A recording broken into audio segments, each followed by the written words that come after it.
You are listening to This is Oklahoma, hosted by Mike Hearn, telling stories of Oklahomans and those that have made it their home. What's up, guys? Welcome back to another episode of This is Oklahoma podcast. Mike Hearn here, your host, back with another episode. Excited to share this episode with you today. But before we do, I've got to thank our sponsors. First of all, the Oklahoma Hall of Fame. They've been a huge part of this podcast for the last few years. So the Oklahoma Hall of Fame have been sharing Oklahoma's story through its people since 1927. For more information on the Oklahoma Hall of Fame, go to www.oklahomahof.com. And for daily updates, go to oklahomahof on Instagram and give them a follow. Our other sponsor today is the Chickasaw Nation. Now, the Chickasaw Nation have sponsored pretty much everything in Oklahoma. They're a huge supporter of Oklahoma. And it's an honor to have their name and their brand supporting this podcast. A huge shout out to Governor Anatoby for supporting this podcast. It really means a lot.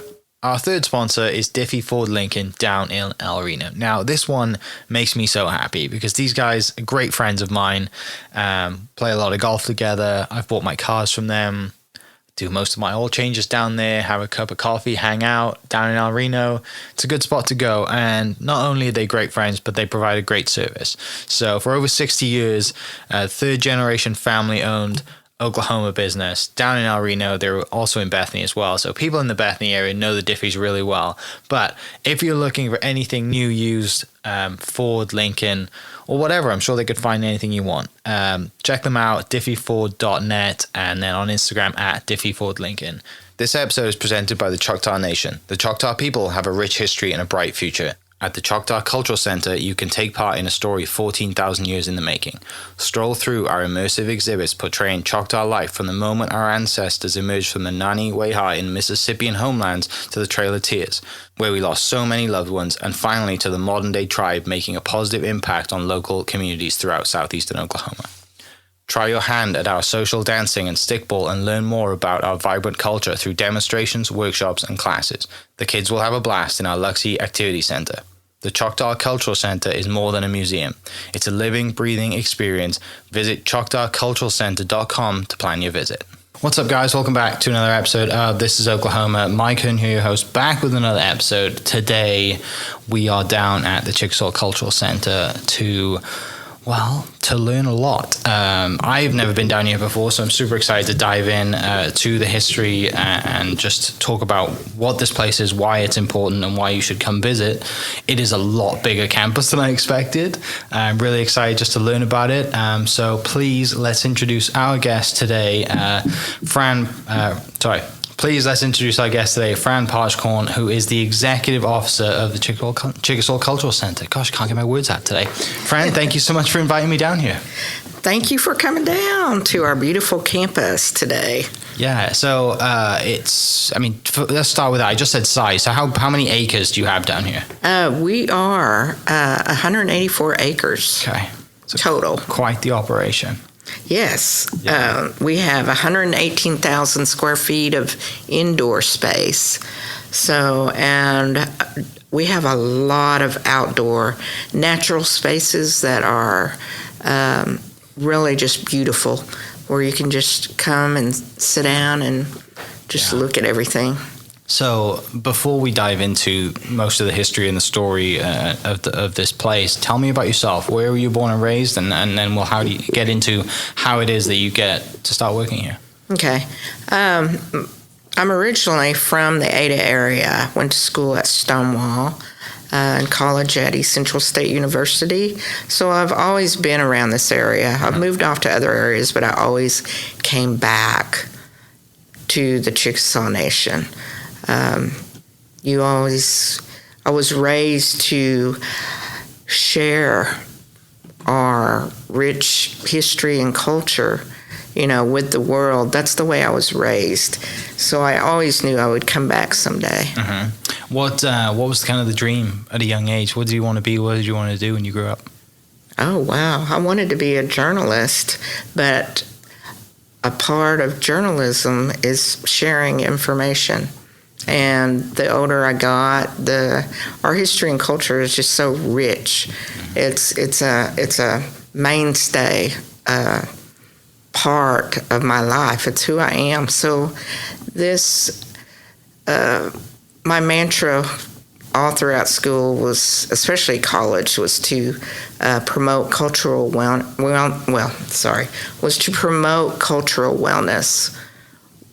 with the world of our native peoples everywhere. Mm-hmm. Yeah. Yeah. So when you went to East Central, was that to kind of was your degree tailored around journalism, and or was it towards something else? It's not journalism anymore per se. It's more communications. Okay, mass communications. Yeah. And a lot of people. I mean, I was a college athlete, and a lot of people in my kind of college athlete kind of circle would all joke about people who did communications because they thought it was easy. It's really not. It's very hard. It's not easy at all. And it is also one of the most valuable degrees you can have, because I know probably 60% of the people I know who I graduated with aren't doing something that they have a degree for, and communication is something you use every day. So yes.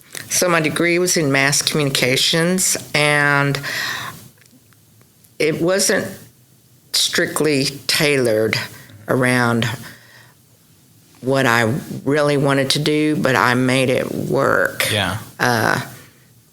Educating others about who we are. This was one of the best ways to do that, using mass media tools, different tools in mass communication. Yeah. So from an early age, then you kind of had this kind of just self-belief and self-interest in the Chickasaw Nation's culture and its history and its rich history, and kind of wanted to use journalism to kind of push that and communicate that with everybody else and push that out there. Where does that come from? Was family very involved growing up? And because unless you're kind of around it, it's not something you generally go to. Did you read a lot as a kid? Do you see a lot of books? Like, how do we get to that to start before we think, I'm going to push that? Where does that history and culture and love for that come in first? My family was extremely traditional. Okay.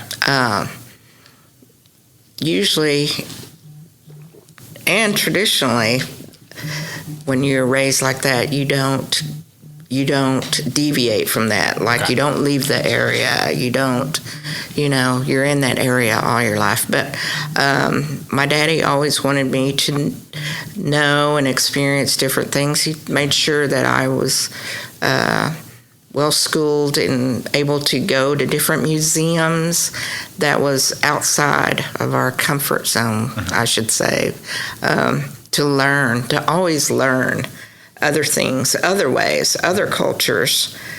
And when you learn about other cultures and accept other cultures, it makes your culture even stronger. It makes you more stronger in your I don't know. It makes you more stronger in I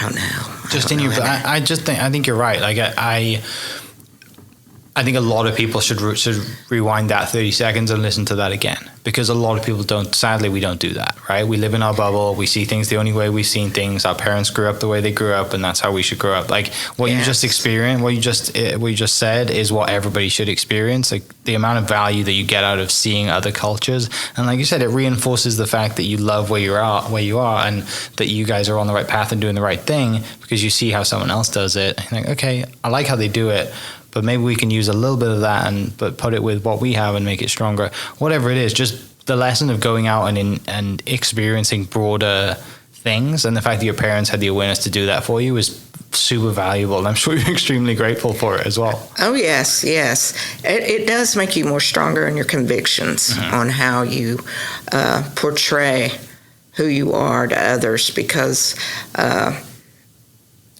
just because I was exposed to a lot of different cultures as a kid growing up in grade school, it made me see even then. I didn't realize it back then till later, but I actually knew that people need to learn about us more too as well.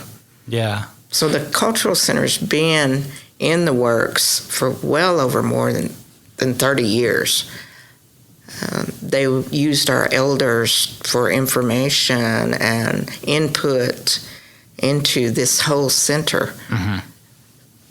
Yeah, it's not something that you just can't just put it together in a matter of months, right? No, It's something that takes a lot of time and history and research. But before we dive into that, because I'm sure we can spend plenty of time talking about that, I want to talk a little bit about, for people who might not know, like myself, not growing up here, but even other Oklahomans listening might not be aware of, you mentioned you grew up very traditional in a traditional family. What does that look like when that's traditionally Chickasaw Nation, traditionally Native people? How does that look for people listening who might not understand what that's like?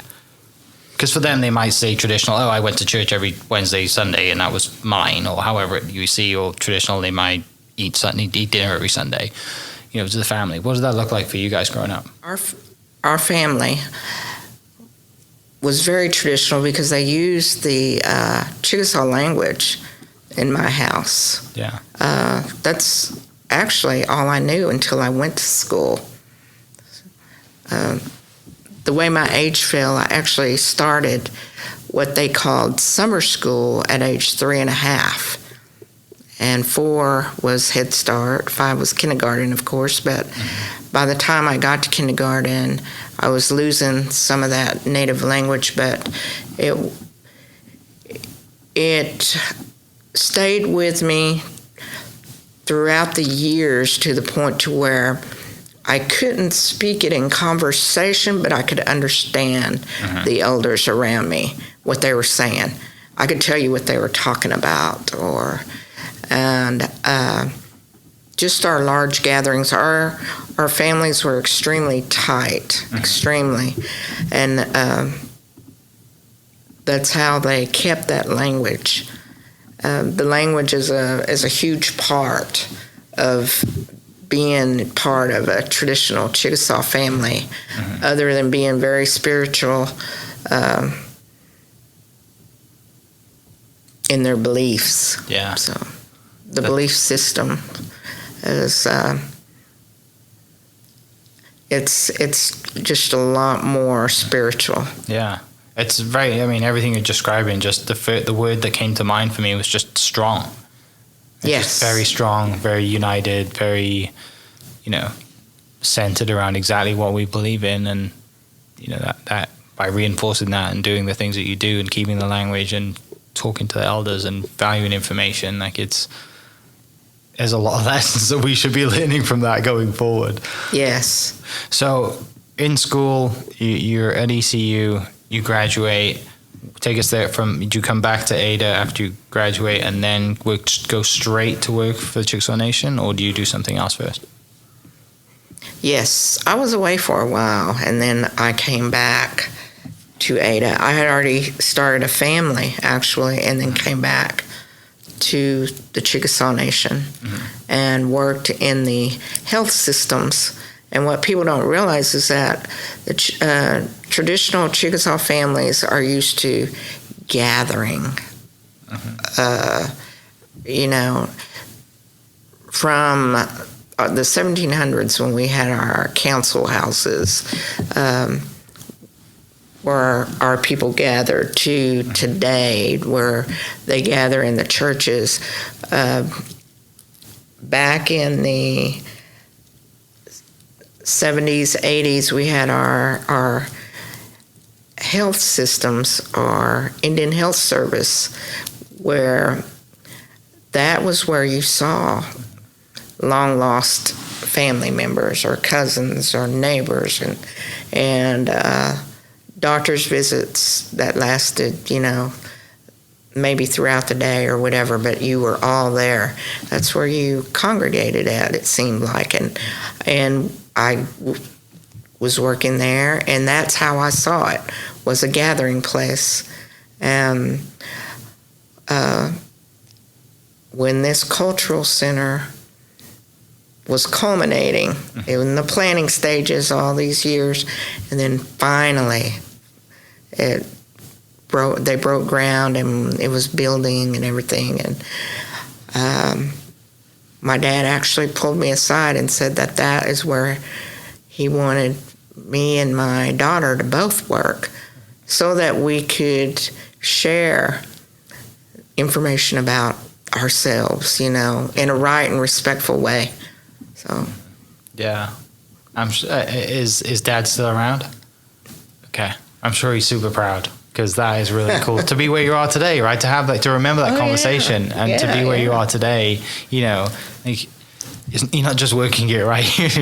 The executive officer, it's, kind of pretty important. So that's really neat that you have that. And is your daughter still here? yes, she is. She works in the Division of History and Culture, and they work here every single day on our campus. So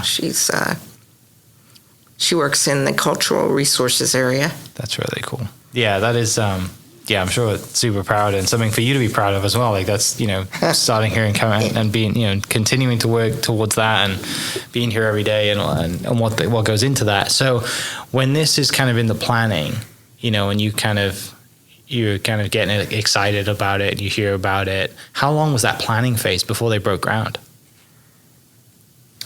Was it 7 years? 6 years? I think it was almost 7 years. Yeah. It's a lot to get excited from the time about. They broke ground to when we actually opened the doors. Yeah. And then when do you start being involved? Are you involved when? I came to work for the Department of Culture and Humanities in 2008. Okay. 2 years prior to when we opened the doors here. So I can say that there's a handful of us that are still here from that time. Mm-hmm. And when you're out here prior to opening, and you are the ones doing everything from laying the sod to planting plants and flowers, and you are totally invested in this place. Yeah.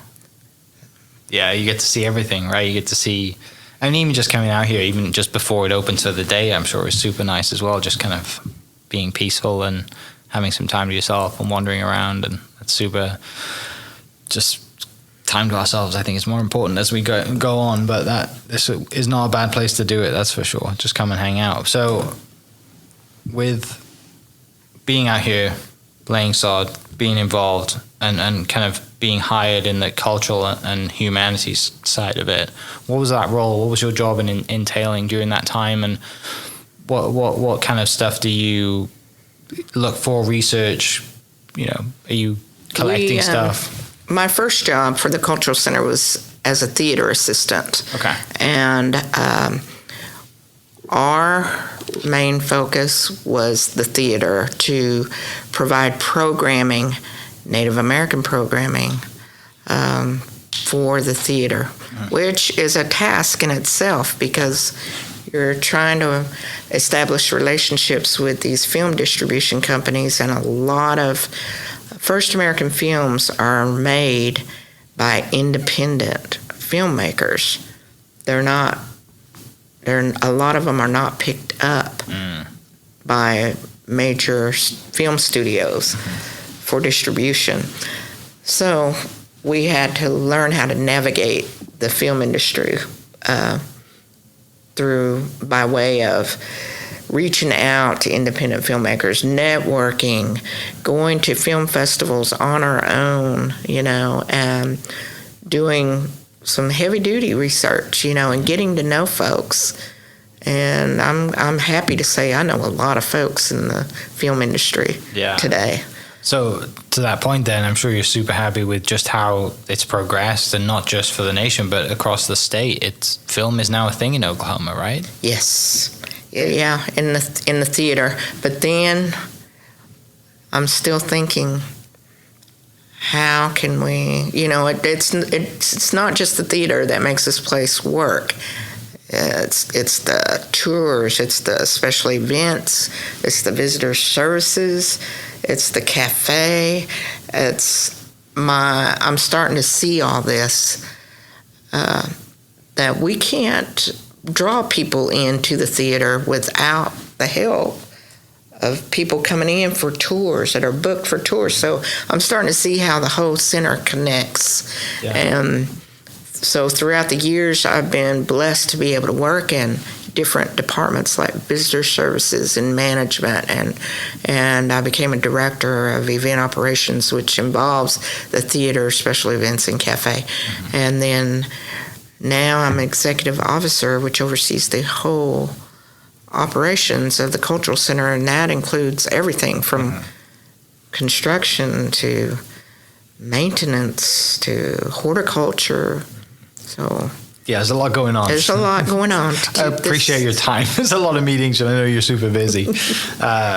And just kind of learning as you go along, right? Since 2008, the things that, like you said, the different departments that you've been in, you know everything that's going on, you learn everything, and you know, you're taking bits from each one, which obviously kind of, you know, more tools in your belt to help you kind of get to where you're at today. And you know, you're having these conversations with other departments, and you know what to talk about because you've worked in the jobs that they're working in, right? You know, you sat in those seats, which helps a lot in a leadership role and positions, and just kind of being able to connect with everyone that works here. There's nothing worse than having someone that's come in that has never seen the building, and you know, and now they're pointing at a spreadsheet and telling you should do this, you should do that, right? It's exactly. Exactly. So. I understand what they're all going through right now. So on a daily basis. So yeah. Do you have from those time of working? Do you have a favorite department that you worked in? Well, the theater is always going to be near and dear to me because that's where I started. I went to school in mass communications to do the audio and video work. So that's always going to be near and dear to me. But the most important thing really to me is how to use all that to connect with the world. And we see patrons here on a daily basis from anywhere, any point in the world. So we're truly blessed here. Yeah, so let's dive into all that, because essentially it's storytelling, isn't it? And how do we tell, you know, the nation's story and the history and the culture of of your ancestors and everything that you grew up knowing and being told and listening to? How do you tell that story here then? And there's so many different ways that you tell that story. So we've got plenty of time. You can dive in and talk about this as much as possible. Like how do you go about telling the story and bringing people down here to see this facility you guys have? Okay. Well, I will say that we do have some very creative, integrative programming that the Cultural Center shares, the history and culture. We share that through our demonstrations.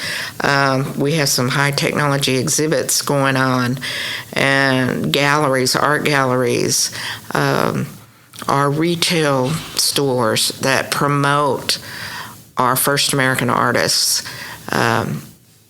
We have so many different facets here and outlets here to share our history and culture through different events and exhibits that it's a lot. It's a lot for when a person here leaves here. Our main goal is for that person to be culturally enriched and want to return. What events do we have coming up this summer?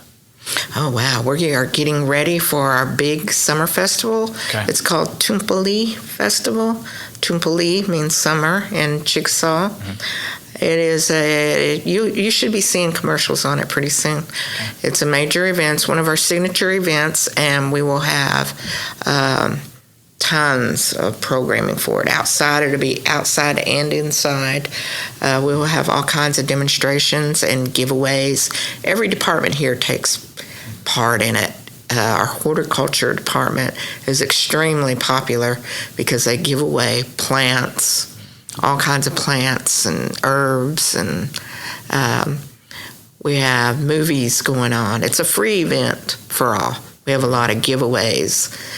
We have stomp dancing exhibitions. We have specials in our cafe. How long is the summer festival on for?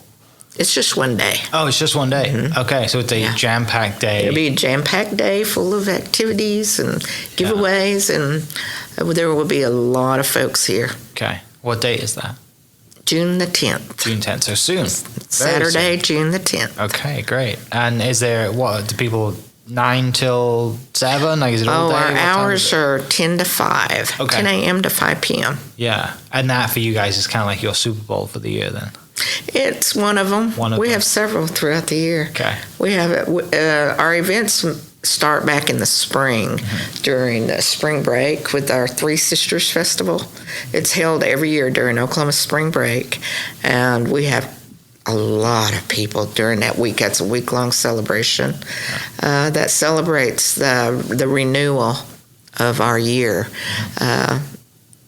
with spring and planting of the Three Sisters, which are known to us as the corn, beans, and squash. Okay. And how that planting method shows a system of support, and it's similar to the way that we believe in ourselves, our structure, to have another successful year. It's always a successful event. And this year we happened to have the Hoba Native Film Festival during that time. It's a major signature event that's usually held in November, but was put off due to the pandemic through to this year. So a lot of stuff going on. A lot of stuff going on. We have Native Fashion Show coming up in July.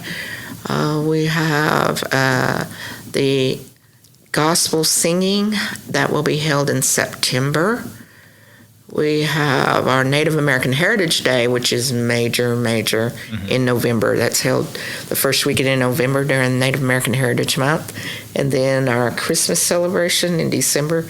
These are all major events that will bring in 1,000 to 2,000 people. Yeah. So. There's always something next, right? And the way the timelines work, they overlap. So I'm sure there's a lot of planning, a lot of things to do. One of the things I noticed coming in, me and Dana noticed it because it was the smell of how good the cafe. Something was cooking in the cafe. It smelled fantastic. If the cafe has been updated, is it new? Do we have a chef? I mean, it was. Something smelled really good. It made me really hungry. So for people listening, they can come down and eat while they're here too. Oh, yes. Our cafe is newly renovated. They just opened up in February, and they've been going nonstop. The cafe has been upgraded to new features, new equipment, a new menu. We try to include traditional food ingredients that are reminiscent of our ancient Chickasaw homeland. That includes southwestern Kentucky, western Tennessee, northern Mississippi, and northwestern Alabama. So we will always have the traditional Indian taco alongside our very traditional Chickasaw dishes of pashofa and grape dumplings, which is a dessert. But we also wanted to bring in some gourmet things using ancient ingredients, such as we have an elk burger that's extremely popular. We have salmon, a salmon dish that's delicious. We have, we still have our bison burger, and we have venison stew. So we were trying to incorporate traditional ingredients like this into our dishes, but they are really gourmet. Do you have a favorite? My favorite is the salmon, actually. It's excellent. Yeah. I'm going to have to come back multiple times because I can't eat all of those in one go. So they all sound really, really good. Especially the elk burger sounds epic. Oh, yeah, that's really popular. Yeah, it sounds really good. You mentioned the store as well. Obviously, you guys got a store here and the artists and the art that you have in the retail store. How do you kind of go about curating that store? And because there's a lot of artists out there, and obviously they all do great work, but so it's kind of a challenge to just kind of pick some. Sadly, you can't have all of them. So what's the process of picking those artists and curating the store and some of the things that maybe people, if they come down, can look for in the store as well? Well, the Achampa gift shop, it features items. It had the original intent of just focusing on Chickasaw artistry, such as paintings and sculptures and carvings and books, jewelry and beaded items and traditional clothing. But we have there is a limit on what we feature in that store. Yeah. We are trying to keep it southeastern. Do you have, obviously there's plenty of acreage around here and a lot of stuff to do. Do you have a kind of a favorite part of the facility? No, I don't have a favorite. I've gotten asked that before, and everywhere I go, on this campus, it's just, I don't know, it's just breathtaking. Mm-hmm. There's not a corner here that's not decorated with that's not decorated with plants, or you can go into a crevice and there's going to be a beautiful plant sitting there. So there's every space here is we have the original goal of trying to make it like a home for not just our Chickasaw citizens, but just a home for our history and culture to share who we are. Yeah. And to that point, the goal obviously is to, when people come here, is to, when they feel enriched and understand and just be educated, and obviously well fed, because the cafe is a huge draw too, but just to be educated on things that, they might not see in normal school or on the internet or whatever. I mean, it's just getting them to come here is the hardest part, is probably getting them to get here, right? Once you get them here, then people they understand why they came, and they know it's worth it.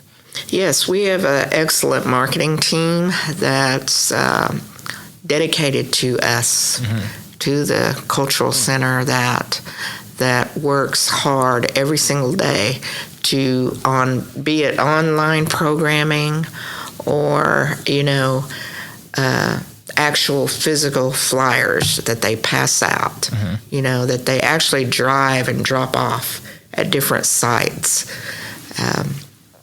So when someone comes down here and they want to go on a tour, you mentioned people go on a lot of tours. What does that look like? And how, do you do multiple tours a day? Is there one when you go on a tour, is it of the entire facility, or is it different tours for multiple different places? We have what we call educational tours that are mainly streamlined for school kids. We have what we call condensed tours for groups that might not be able to spend a whole day here, but we know what features they need to see before leaving our campus. So we do have a few different types of tours, but every tour that we give here gives the same overview now of educating who we are from the moment that you walk in. There's a reason why our sidewalks are wavy and not straightforward and straight ahead. We have sculptures and statues that represent our history that get explained about. Even our plants, a lot of our plants are native to where we came from, that were transplanted here. So, and then our exhibit hall it hits a home run. It's just a timeline of our whole history. And you can take time and read every panel in there. It'll take you a few hours, but it's just a very nice tour for you to just walk through, and you can see the time change. You can feel the history changing and progressing until the very end, where we show who we are today.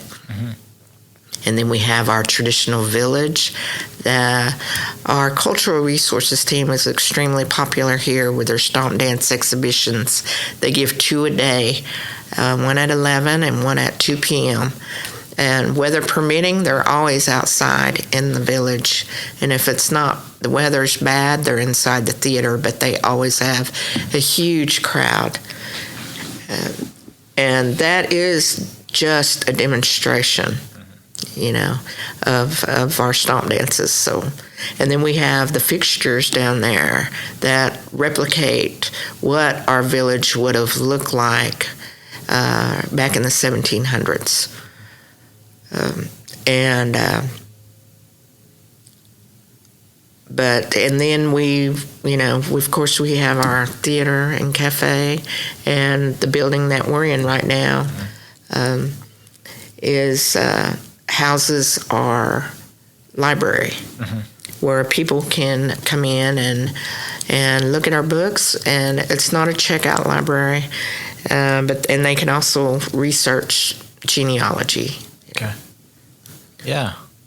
No details left unturned, right? No details left unneeded or unwanted. Like you said, no. We have a very qualified staff that can help you. It makes sense why it took 7 years as well to kind of get everything together, because, if you're going to do it once, you do it right. And just by researching and talking to the right people and gaining information and, making sure that you've done everything that you need to, and you're not, you don't want any surprises when you get here and think, oh, we forgot this, that there's none of that. And I love that, because when you're doing something that means so much, it doesn't matter how long it takes. Yes. You just get it right. You keep adding to it. And, like you said, it finishes right now with where we are today, but that is going to come a point in time when, 10, 20, 50 years from now, then that's going to be a point on the map, and then you keep moving that forward. So. Oh yeah, we're making history today, even. So yeah, it's we're living history here. You allowed to bring pets? No. No dogs? No. Okay. Unless they are service dogs. So, but our security is always around to. I'm just thinking people travel with dogs or whatever, and they might be road tripping and. Yeah, I hate that. I hate that because we do get a lot of folks that might not look at our website, that might not read our signs. We have signs at the front. We have signs before you come into the campus, and we try to accommodate everybody. So really our aim here is just to tell the Chickasaw story and preserve tribal culture for the future generations. I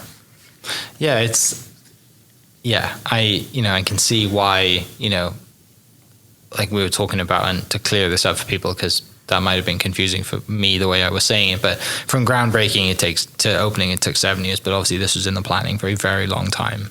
Talks were going on, and that's something I love. It's just, people who throw things together because there is a deadline drives me nuts. Everyone has a deadline, I'm sure, but at the same time, and obviously there's certain things that have to be done, but when in the context of a cultural center, right? If it's a building that has to go up in a certain time, or a school, I get it, that's fine. But in the context of what we're talking about today, the fact that they were having this conversation, 30, 40, 50 years ago, and now, and it takes 7 years from groundbreaking to opening day, like that's just proves that, it's worth coming to see it. It's got to be done. Even just the sculptures I saw walking in, and I kind of pass. So the Chickasaw Community Bank that just opened, I pass that daily on the turnpike up in Oklahoma City, and the sculpture that is also now outside of that building. Yeah, it's worth just pulling up just to see it, because it isn't, and I was at Bedray a couple of months ago talking to Kay, and again saying, it's just not too far down the road from here. Also, great plug. You should go get chocolate there because it's incredible. Like there's not just other things to see, like even just coming and taking a photo in front of those sculptures, like they're really cool to see. They are. I have a huge appreciation for art. So, somebody says art is life. I agree with them. But it's just prevalent here. And it doesn't have to even be the sculpture. It could be something else. It could be something that's in our exhibit hall, that's maybe a replica of a traditional weapon that we use. But to me, that's even a piece of art. The way that they used weapons, and or the way that they constructed their weapons, the Chickasaws, and the ancient gardening tools, that our horticulture team can still use today. Yeah. You know, they don't use it every day, but they take it out at special events and stuff and demonstrate how they're able to actually work with ancient gardening tools. Yeah, it's amazing like how important just a place and a facility like this is. People, I think, probably take that for granted when they might visit, and they might even see it, like I said, on the news or on social media or wherever it's been marketed. I think they take for granted just the value. And we have, so similar to this, we have one back in Wales, and every time my in-laws come to town, we go there because it's something different. They change exhibits, but for the most part, it is like, you know, small. It's a timeline, right, of like towns and villages and thatched roofs and all these tiny, you know, people making stuff, and it's been there forever, and it's so valuable. And the same thing, kids tours, all the stuff. And I just think of like the amount of time you go there and you see something different, but you learn so much. You're not going to learn everything in one day. That's why it's valuable to keep coming back.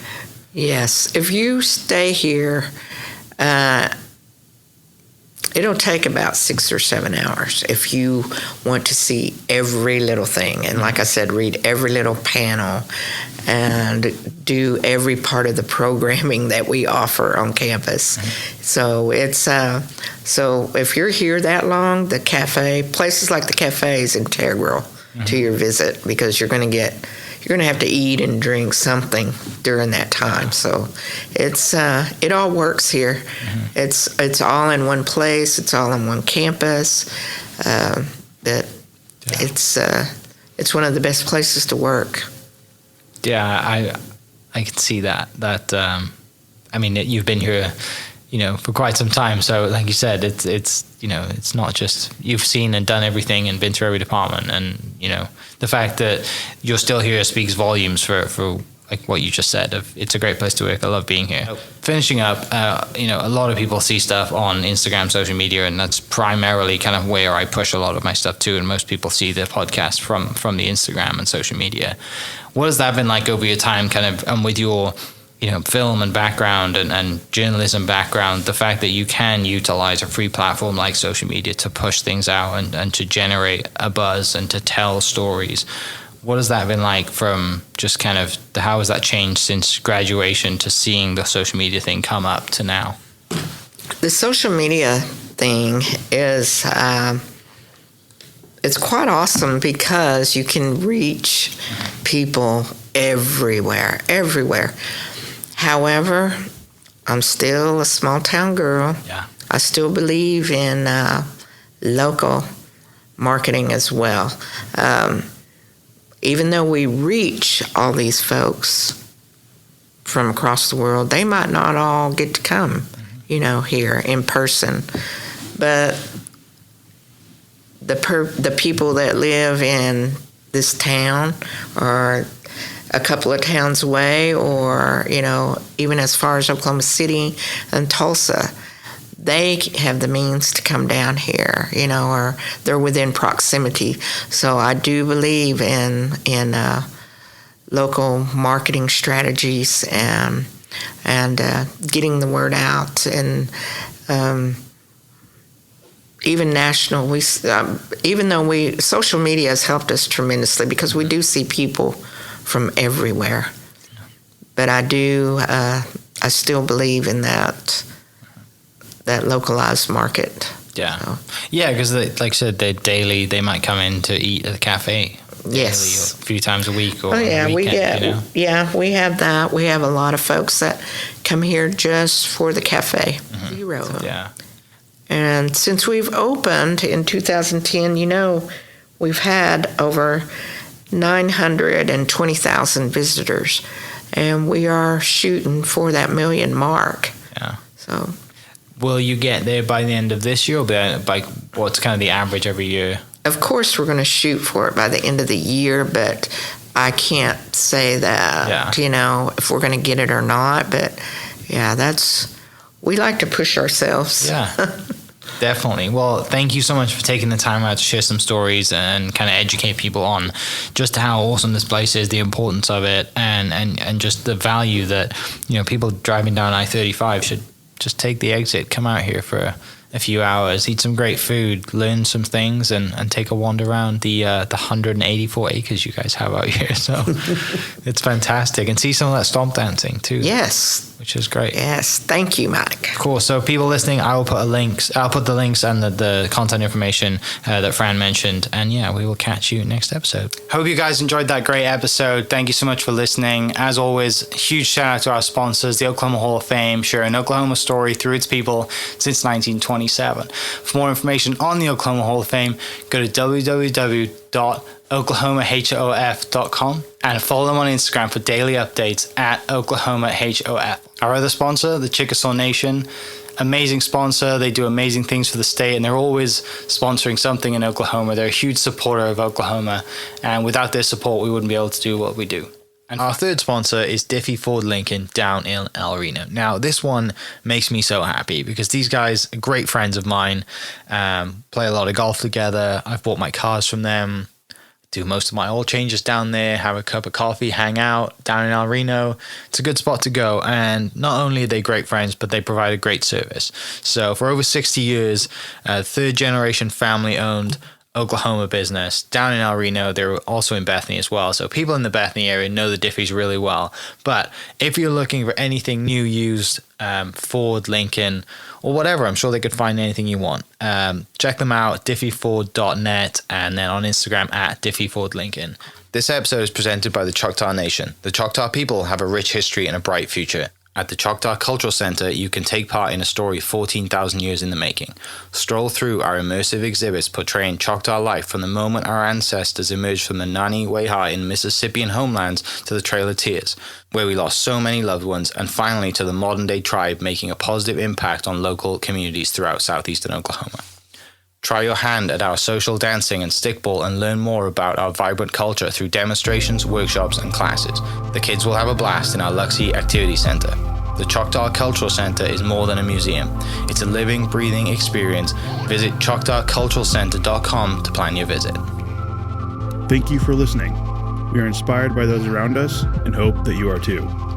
Make sure you subscribe to this podcast on your favorite podcast platform and leave us a review so we can keep telling your stories.